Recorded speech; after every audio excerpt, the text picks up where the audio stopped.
A Can of Bookworms. My name is Victoria. And I'm Sierra. I don't think we introduced ourselves in the last episode. You said welcome back to the show, but we didn't introduce our names. Well, hopefully everybody knows our names by now. I mean, yeah. Okay, welcome back to the show. My name is Victoria. And my name is Sierra. And we just finished lessons in chemistry.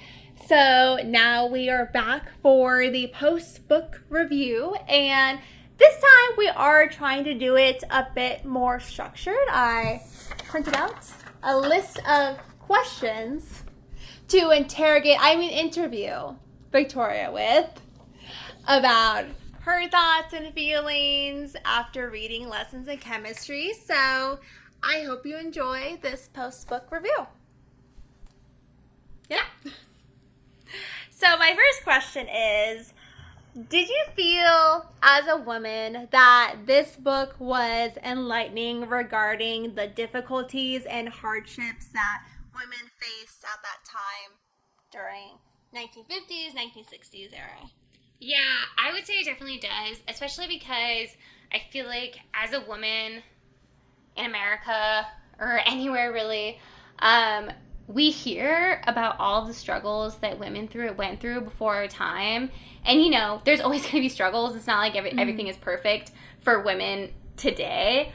But I know, especially back then, it was really hard for women to be in education, be in the workforce, do stuff like that. And hearing about it in your history classes and stuff like that is totally different than reading the book. Yeah. I think reading the book gives you such a deeper dive into what these women went through, and just like hearing the conversations that Elizabeth had in her everyday life with these people, and like seeing the things that she went through and the things that were done to her as a woman, specifically just because she's a woman, was just so eye-opening for me. Like, you always hear about it. You always hear about the women's rights movement. You always hear about these things and how hard women fought for our rights now. But you don't really understand it until you get, like, a clear example of what happened in their everyday life to make them fight for those rights. Yeah. And even though Elizabeth is a fictional character, it just hit closer to home reading about her struggles. It's almost like knowing someone directly that went through that. Because like you said, we hear about it all the time in history books, but yeah. And I think that's something so unique about this book is that even though me personally, I have absolutely nothing in common with Elizabeth. Like, I mean, besides the fact that we're both very strong-willed women, we don't have anything in common. And stubborn. Yeah, and stubborn. I'm not a chemist. She's far more intellectual than I am, even though I don't consider myself to be not smart. But don't put yourself down there. And she just, and she's just so herself. And I just feel like as a woman, like, I can relate to her, even though we don't have that much in common. So I feel like Bonnie Garmus did a really good job of making us relate to Elizabeth on that level, even though she was this, like, uber smart genius character that, like, maybe we couldn't relate to in the sense of, like, her mind and her study, but we can relate to as women. Mm-hmm. Yeah, and even with the extra research that we kind of did on the back end of things, like how at that time women couldn't even open up a bank account without their husband, how Elizabeth wasn't even able to correct Madeline's name without a husband there to correct her name. And then even, I know that this isn't directly related to women, but just seeing how the times have changed, even in terms of money, because Victoria and I were talking about how we were just wondering what the average wage was back then when Elizabeth got her job back, and the average wage from back in the 1950s or 1960s, equivalent in today's terms of money, to be $34,000 a year. And it's just as crazy that I'm assuming that statistic is based on a man's wage from back then. And back then, typically men were the providers. So it's just crazy how much inflation has impacted us today, because I cannot imagine 35 grand a year feeding a family of 4, probably. And housing a family of 4, yeah. And housing, paying all the bills, yeah. It's pretty wild, like what we've come to. You'd be on the streets. Honestly, most people. I think, right? Yeah. It's so crazy, like, the stuff that we take advantage of every single day as women, as people, as humans, you know, like, being able to open up our own bank accounts and sign legal documents and own a house, own property, have a job that's not a secretary. Like, the fact that we don't even think about those things right now, and that stuff was so unattainable back then to women, it's just so crazy to even think about, especially because it wasn't that long ago. It was 60 years ago. Wow. That happened. That means that there are people in this generation, right? I mean, people alive right now that lived that life back then. It's just so crazy. And honestly, like, it makes me have a different level of respect for older women that did have to go through that and, like, have paved the way for us, like, as women. It's crazy to think about. Like, that was not that long ago that happened. It's crazy. And so, I don't know about you, but for me, typically when I'm reading a book, I sort of embody the feelings and hardships of the main character as if they were my own. For example, especially when I was rereading The Cruel Prince, there were plenty of days when I woke up and I just wanted to choose violence. So I just wanted to ask for you, with reading Lessons in Chemistry and going through Elizabeth's hardships essentially with her, did you feel a similar experience? Yeah, I definitely say yes. So when I was reading Lessons in Chemistry, I feel like I was like overly sensitive with things. Female rage. Yeah, like people would make like you know, like mild jokes about like women, and I would just like go off on them, and I was like, sorry, my bad. Like, but you kind of deserved it. Like, don't say that. But no, just kidding. But it was like, yeah, the thing that I also noticed about myself when I was reading this book, so I feel like me as a person, I always take on like the vocabulary of the book I'm reading when I'm reading it. So the funny thing about this book is, like, you know, I mean, I'm sure it's not like super high intellectual vocabulary, but it is vocabulary that I don't normally use in my everyday life. I was definitely like using more intellectual words like throughout the day than I normally would, and people definitely noticed. Like, they were like, why would, and even like as we're recording these episodes, me and Sierra are editing them, and we were like, when have I ever said anything like that? I was like, who are you? Who like, is this person? When would I I've never used a phrase like that in my life, but like I feel like I just like channeled Elizabeth and was like saying all these like phrases that I wouldn't normally say. High level vocabulary. Yeah. So that was pretty funny for me. And what was your favorite part of the book? My favorite part of any book, really, is always going to be the romance story. And I really, really loved Calvin and Elizabeth's love story, even though it was short-lived. And honestly, even in the book, it didn't even go on that long. It was really unexpected, him dying. Yeah, but it was just so important because it was just two people that were so lost and didn't feel like they had anyone. And Elizabeth specifically, like, didn't feel like she belonged, and that she was just, like, ostracized in her work and, like, her world.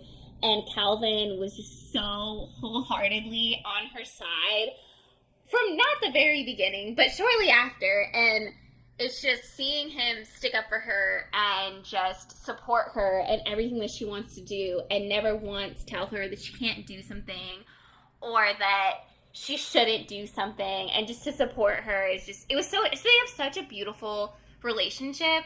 So that was definitely my favorite part of the book, was their relationship. I love them together. And I also, even though, you know, people grieve in their own ways, people grieve in their own time, and in real life it doesn't work like this, I did kind of like in the book that Elizabeth didn't get another love interest. Yeah. Because although I would love to see her move on and be happy later on, I think it did kind of add a level to the story and their romance that, like, she was so in love with him that, like, she couldn't picture herself with anyone else.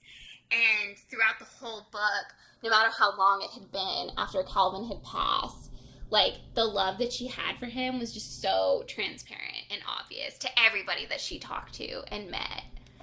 So.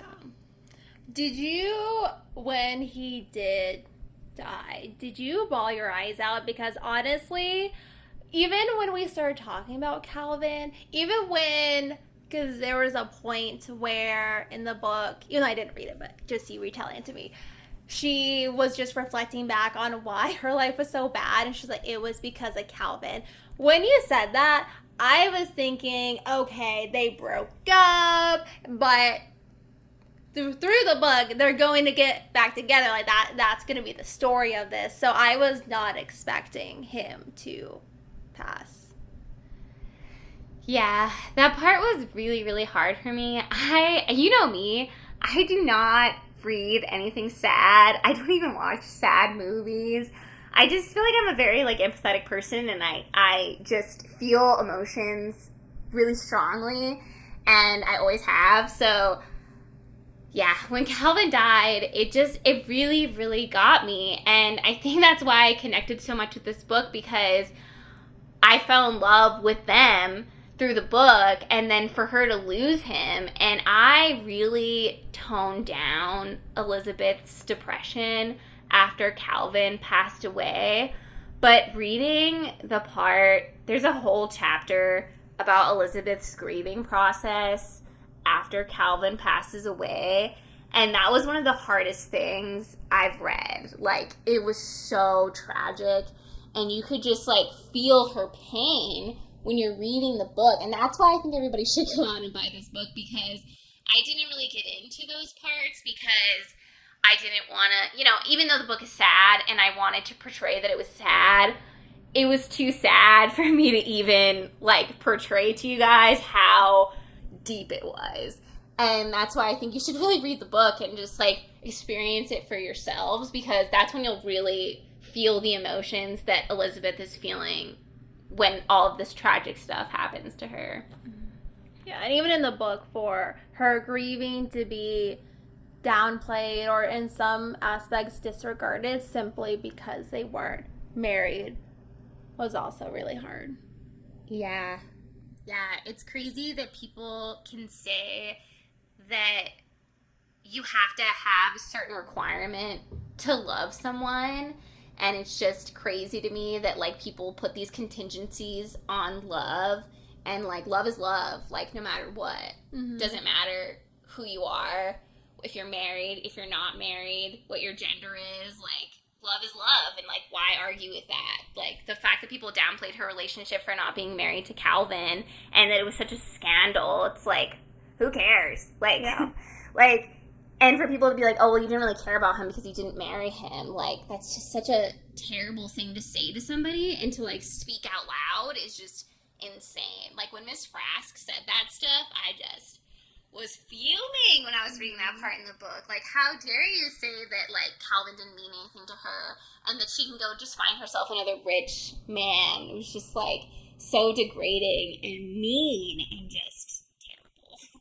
I'm glad that Miss Frask did have her redemption arc, because she was, at the beginning, when all that was going down, she was almost at the top of my hit list for this book, for the characters. She is definitely, yeah. I feel like also because she's a woman, it just makes it that much more infuriating when you're reading that part in the book, because you're like, how supposed to be on the same team? Yeah, like, how as a woman can you do this to another woman? And it just shows that, like, back then, like, people were so ingrained with this, like, lifestyle and this, like, point of view that you had to have, that, like, even women were against women back then, and it's so crazy. And, like, women, like Elizabeth said it best, like, there are women that just play along, and, like, she told Miss Frost, like, you were that woman that just plays along and does what they want you to do, and women will never get anywhere if we keep doing that. And she was so right. Yeah. And that will It's funny that you bring up the romance aspect because my next question was going to be, how would you rank the spice level of the book for romance? I'd say this is a very low spice level. There was some spice, not really, but it's really funny. So, like, I didn't mention it, but Elizabeth, like, actually talks about her and Calvin's sex life, like, a lot. Like, after he, like, passes away. Yeah, she even, like, brings it up to Walter. Like, when she confesses to Walter, like, how much she loved Calvin, she just talked about how, like, amazing their sex life was. And, like, how they were compatible in every way. And it was just so funny. But, like, they don't, of course, it's not, like, a super spicy where they're just, like, all over each other all the time. There's no, like, sex scenes in the book or anything. But it's still good. You should still read it. And that leads me, again, into my next question. How did you feel about the book romance or love interest? Which, I mean, I know that you already touched upon Calvin, so I guess you already answered that. Yeah, I liked it. I thought it was good. A+. 10 out of 10. A+.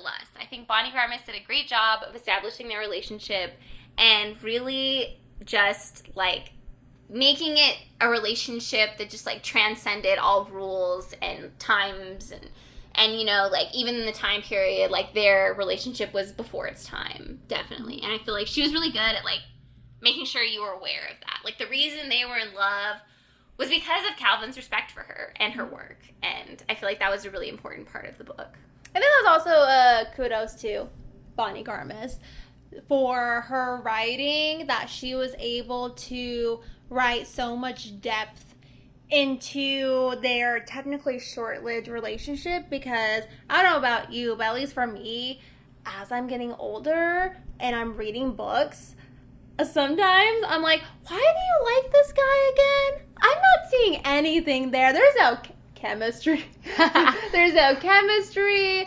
There seems to be no depth. This relationship seems so shallow in some of the books that I read with the love interest. Yeah, I agree. I think Bonnie Garmus did an amazing job with their relationship, and just, it was the core of the entire book, definitely. And who was your favorite character? 630. Without a doubt, hands down.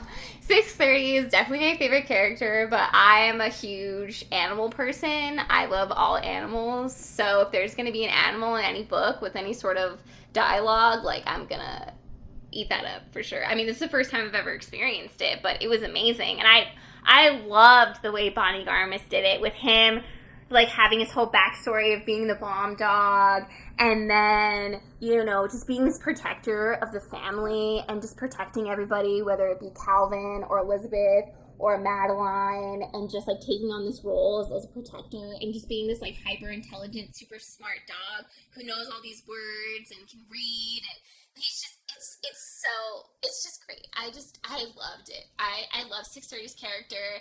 I love that he was hyper intelligent. I love that he stopped the bomb and that he did all those things and he helped Elizabeth in her lab, and it was just perfect. Like, I couldn't 630. Yeah, I couldn't have asked for a better character, like, dog character. And I love that he had his whole internal monologue. And 630 has a lot more to say in his head. So that's also why you got to read the book, because you got to get all of 630's dialogue, mental dialogue, because it is phenomenal. Yeah, when you first told me that there was going to be dog dialogue in the book, I was a bit nervous because, so to be fair, I've never seen the show, but it just made me think about how Disney Channel has started a show about a dog that was writing its own blog, like a real... Thank you. So I just thought about that show and I was like, this sounds like a terrible idea, but I came to love 630, and then it's kind of funny because, so my aunt is one of our biggest fans. Shout out to you, Dana. But she was texting me about the book and listening to our show, and she had said that she hopes that nothing happens to the dog. And at first I was like, no, nothing's gonna happen to 630, but then when we sat down to record, I was like, oh my gosh, everything has gone awful for Elizabeth. What if we lose 6:30? And I was so worried about something happening to 6:30. I'm sorry, Bonnie Garmus. I was ready to burn the book if something happened to 6:30. So I'm just really glad that nothing happened. I think we can all agree that if something happened to 6:30, like this book, we wouldn't be here talking about this. Yeah, would not be the same. That is for sure. Yeah.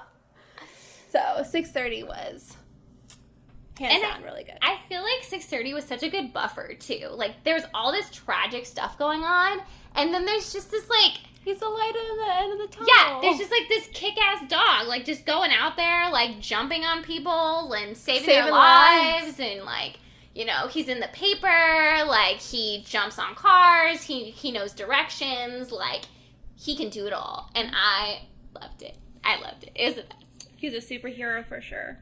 Yep. Speaking of which, I actually did have a question from part 4 when he saved them from the bomb.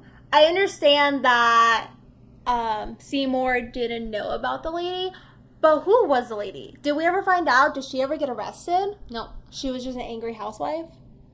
I don't know. I mean, I don't know. We knew that she was a housewife. But I don't know if she was like an angry housewife per se. disgruntled woman. I don't know. I made my own assumptions that she was like probably with some other crazy people, and it was like a plot. But no, they never did say what happened to her. So that is kind of a good point. I guess she could have just made another one come back, but she didn't, as far as I know. Yeah, right. I mean, the show ended and there was no bombing, so I'm gonna say she never came back. Maybe she was just like, "Woo, that was close. Okay, I'm gonna go home now." Yeah. Like, well, that plan was spoiled. I'm gonna retire from this. Yeah. And which character did you most relate to? Was that also 6:30? Most relate to? Huh. That's kind of a hard question because I feel like I'm not too... I didn't relate to too many. I mean, I guess I related the most to Elizabeth, just like as a woman and as a person. Mm-hmm. But in this book, I feel like there wasn't really somebody that I could like directly relate to. Mm-hmm. But I still loved all of the characters. One of my favorite characters was definitely, besides 6:30, was Harriet. Mm-hmm. I really loved Harriet. I feel like Harriet was the first person to really see Elizabeth for like her true self and not just this like beautiful, smart, bossy woman. She was also the first woman on her side, right? She was like the first girl that we encountered. Yeah. During the book. And to see Harriet's growth also, like, through the book, like, was pretty great. I loved how her and Walter got together and how, like, Amanda was, like, becoming attached to Harriet. That was so cute. I know. I loved it. When that happened in the book, I had no idea that was going to happen. Like, I was, like, totally blind. Like, when I reread it to write the notes for this episode, I was reading it and I was like, there's so many signs that they were getting together, and I just ignored all of them. You were like Elizabeth? You were blindsided by it? Yeah, I was totally blind. I did not think they were going to get together. Like, I didn't think anything of it. Like, until they sat outside and had that conversation about Elizabeth, and then Walter had said that he was admiring her, I was totally blindsided by that. I was like, what? Walter and Harriet? Like, yes, I love it. But I think also because, like you mentioned,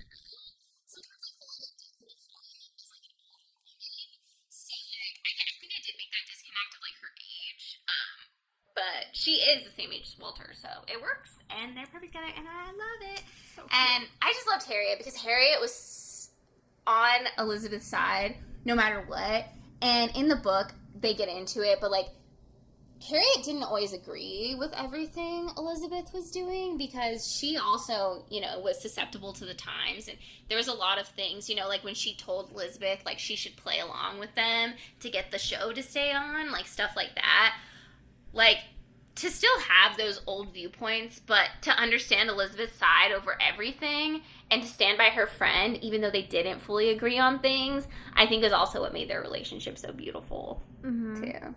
Yeah, and for her to get Roth's real article into the Vogue. Yeah, her real article published. Yeah, that was great. Yeah, leave it to Harriet. She figured it out. Good job, Harriet. And now for I guess, more of a negative question, but what was your least favorite part of the book and why? My least favorite part of the book, and this could also be, for this question, it could be like poor writing. I'm not saying that she had any poor writing, but was it your least favorite part because you didn't like what was happening, or was it more so on the author side? Does that make sense? yeah, I think my least favorite part of the book was probably the Dr. Donati betrayal. Which part? I mean, which betrayal? When he published the article in her name, I think that was like the worst part of it. Like, not necessarily the worst part of the book because the name was bad. I just mean like that was the worst thing that happened in the book. Well, besides Calvin passing, of course. But like that betrayal was just crazy. But I feel like it really drove home like the point that like as a woman in the 1960s, as we keep saying over and over again, your word didn't really count for much. And all it took was a man to say something to totally disregard everything that you've done or said your entire life. So it was just kind of, that part really was just like, wow, that's crazy. And in the book, like, he says, like, the most awful, because, like, it is told in third person, so, like, you know a lot of their thoughts, and, like, his thoughts in particular, like, Dr. Donati's, were some of the worst inner dialogues of the entire book. Like, the things that he thought about Elizabeth was truly grotesque and awful. Like, yeah, it was bad. He was a bad guy. Yeah. Yeah, he was a bad character. So I think that was my least favorite part. It was Dr. Donati, because he just sucks. I also like that as essentially the villain of the story, that he did get what's coming to him, because for a book to be more so kind of real life story, in real life, typically our villains don't get their karma to be set, or essentially their karma of what they put out into the world. So it was nice that he did reach his demise. Yeah, I totally agree. When Dr. Donati got fired and Elizabeth hands him the pen and tells him he's not smart enough, I was just like, yes, finally! Somebody freaking get this guy out of here. Like, I hope he doesn't get another job and he is in squalor his entire life. And hopefully his wife leaves him because he was married and she deserves better. 1,000%. So. And he has kids, too. Gosh, you better take the kids, too. Yeah. He's terrible. Yeah. I can't stand him. And so we love all the authors that we bring onto the show, but just to be completely unbiased, did you feel that there was any areas that were kind of lacking from the author? No, good. No, I feel like Bonnie Garmus is an amazing author. I tried to look up some of the things that she had written, and I think this is one of the only novels she's written, as far as I could tell, because I did look at her website. Yeah, I did look at her website, and she actually has, like, it was kind of like a side thing she did. She's done a bunch of other things. I can't remember off the top of my head. I read it a while ago, but it's so crazy, like, to have one book and just have, like, this one amazing book. The only thing that sucked for me, which is no fault of Bonnie Garmus, she's amazing, but retelling her story is so hard. I think because she is such a talented author and she's so good at putting all of these different perspectives together, and it's almost like you're hearing the story from like 10 different perspectives. And it was amazing to read, but man, was it hard to retell. Yeah. Like, and especially because like she likes to like chop up the subjects. Like, she'll jump from like one subject to like a week later and then go back. So it's like, it's really hard to like keep track of everything that's going on, and like I had to like reformat it to where it would flow a little bit easier. Well, good job on that. You did a great job. Thank you. It was so hard, but that's not her fault. It's that's why you really just have to read the book, because that's the only way you'll get everybody's perspective is reading the book, really, because there's no way I could get every single person's inner thought in the retelling of this story. Yeah. It's literally impossible. So, you just gotta read it to find out. That actually kind of falls into my next question, which you basically answered. I was going to ask how you felt about the world building. Did you enjoy the author's writing style? Yeah, I enjoyed it as a reader. I didn't enjoy it so much as somebody trying to tell the story.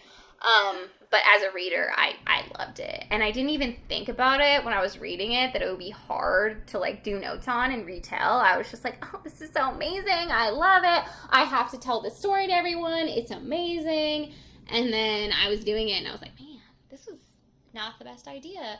And also, Elizabeth says a lot more, like, chemical equations, and she gets a lot more into chemistry than I let on in the retelling of the story, because I'm not a chemist and I didn't want to try and pretend like I was and get stuff wrong. So there's also a lot more chemistry in this book than what I put in there. Like, there's so much more chemistry and, like, just, like, equations and, like, the things she goes into about, like, matter and like, just everything. So, and the breaking down of, like, enzymes and all sorts of stuff. So you gotta read the back for that too, because sorry, I was kind of short on that one. And how did you feel about the character development throughout the book?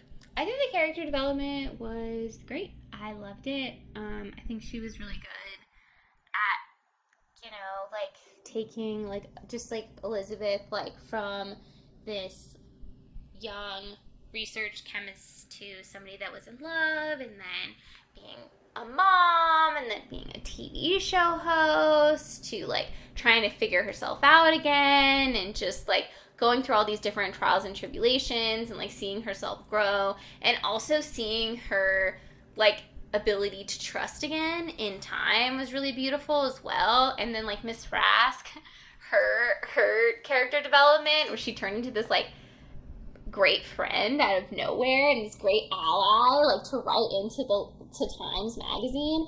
And I don't know if I mentioned, but What happened with that?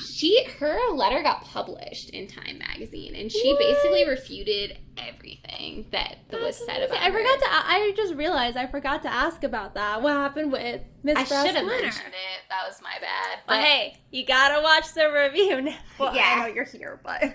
And she also said there was also a bunch of other people that had, like, rallied for Elizabeth, and, like, a bunch of her viewers that had written in and said that they were terrible for all the things that they had said about her.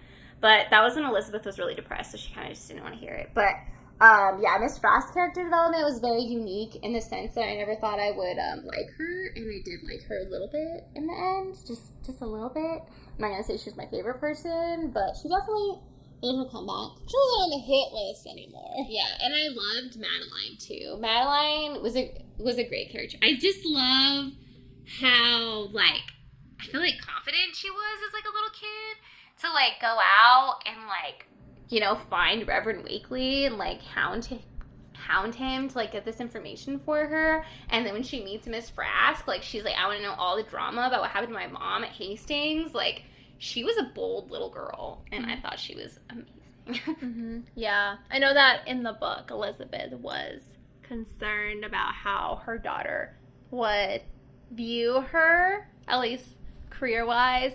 But I think that is a testament of just showing how Elizabeth, as a strong-headed woman, she raised a strong-headed daughter. Yeah, I agree. Yeah, I loved their relationship, and especially, like, with Elizabeth not wanting to be a mom and, like, stepping into that role and just, like, being so good at it was, like, great Goals. to see. Yeah. And who would you recommend this to audience-wise, or not recommend this for? I would recommend this book to everyone. Any woman? Or I guess everyone, actually. Any woman. Obviously, I don't think that this book is good for younger audiences. I would say probably once you reach teenage years, you should be good. But, like, you know, I don't know, until you're mature, so whenever that happens. Kids, I don't think should read this book. And then, of course, people that have triggers shouldn't read this book. Oh, yeah. If you don't want to read about essay or DV. There's some DV in there too. Oh yeah, and self-exiting. This book has a lot of triggers in it. Depression. This book has a lot of triggers in it. So like if you can't read stuff like that, then I totally understand. It's hard for me to read this book, honestly. So I get it if you don't want to read it. But I feel like even if you're not in a state mentally now to read it, if you ever do get into a place where you feel like you could, I think this book would also be very good for people. Like, I don't know, necessarily like healing, but just like seeing Elizabeth, I feel like, get through all these things, I think could help as well. Because she's such a strong character and she's just great. Yeah. I'm glad, I am really glad that the book did have a happy ending, because after everything Elizabeth had been through, basically her track record for her life, I was really worried that it was going to end on a sad note. Yeah, I'm glad everything like came into fruition and like everything was resolved in the end and everything kind of just like ended on like a happy note. Like I feel like it was like kind of open-ended, like we never got to see Madeline meet her grandmother. But, like, just, like, the comfort of, like, Elizabeth, especially being like, come home and meet my family. Like, you know she's made her own family for herself. And I feel like that's such an important message that, like, your family isn't always the people that you're born into, you know? Your family can be anyone. Like, it's whoever you want it to be. And I think that's such a beautiful message as well. Like, her family was Harriet and Walter and Madeline, Amanda, 630, and I think Dr. Mason was in there too a little bit. I mean, he probably was more like a friend out of everybody, but I just love seeing her create her own family and create this little inner circle of people that just cared about her and backed her up no matter what. I agree. And was there anything else that you wanted to add? No, I can't think of anything. The only thing I can think of is just please go read the book. Support Bonnie Garmus. If you're not going to read it, just buy it and put it on your shelf so that it could be there because it's really cute and it's pretty and it's pink. They have a TV show version too, but I really like this cover the best. They actually have an older cover too that I looked up that's also really cute. So, you know, get whatever cover you want, but I think you should buy it. TV show. We have not seen it. We did discuss for our fan choice. We probably would have liked to see Emily Blunt as our Elizabeth, but if you have seen the show and or have read the book, or if you've seen the show and read the book, or if you've just seen the show, definitely comment below your thoughts. We're curious to know if, in your opinion, if you feel like the show did the book justice, because I feel like that's the biggest gripe for us readers, is that a lot of times the shows don't do the books justice. I do actually want to watch the show. I probably will watch the show now that I'm done with this. I just didn't want, because I think, you know, people always have their creative whatever, so I'm sure there was stuff that wasn't in the book, so I didn't want to get confused. The only thing that I did hear that does bother me is at 6:30, I've heard, is a golden doodle. And, like, golden doodles didn't really exist in the 1960s. So historically, that's not accurate at all. So historically, it is not accurate that he is a golden doodle. And that is my only qualm, is, like, I would have loved to have seen, like, a dirty, shelter-looking mutt dog on the screen, because I feel like the dirty shelter mutt dogs need more. I also can't imagine a golden doodle as a bomb sniffer dog. Yeah, that's a really good point. But also, 6:30 was not... Usually bomb sniffing dogs are, like, German Shepherds or, like, Malinois. So, I think a couple other breeds as well. But mostly, like, those types of breeds, like working dogs. Mm-hmm. And so to have a mutt was kind of unique as well. But I loved that 6:30 was a mutt. That was actually one of my favorite things about him. Just being such an animal lover. Like, I just, you know, mutts are where it's at, you know? Go to your local shelter and pick up a mutt, and it might be as great as 6:30. I'm just saying. Yeah. But thank you, especially if you watched all the episodes and you're here during the reflection. Just thank you for tuning in. We really appreciate you as our listeners. And next time, I will be back in the hot seat doing our next book. So we are excited to see you next Monday. And Yeah. Yeah, see you next time. Thanks everybody for listening. Thanks for watching. We appreciate it. Please like and subscribe. Please go out and buy Bonnie Garmus' book because she's an amazing author, and I love this book and it really touched me, and I'm sure if you read it, it will touch you too. So. But we'll see you next time.